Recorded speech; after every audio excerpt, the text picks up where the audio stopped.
செல்வியை காலையில இருந்து எழுப்பிட்டே கிடக்குறேன், எந்திரிக்கவே மாட்டேங்க அந்த புள்ள. நேரம் வேற ஆயிட்டு இருக்கு. நம்ம 2 பேர் மட்டும் கிளம்பி பம்சனுக்கு போயிட்டு வந்துருவோம். இனி இந்த புள்ள எல்லாம் எந்திரிக்காது இன்னைக்கு.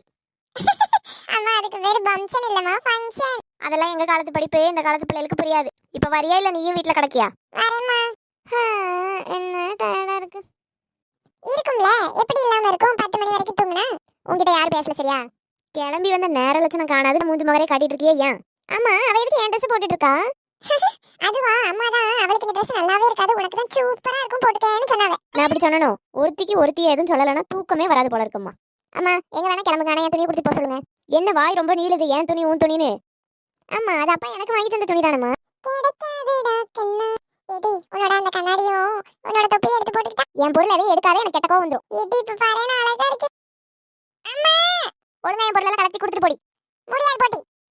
கல்யாண வீட்டுக்கு எவளும் என் கூட வராண்டா.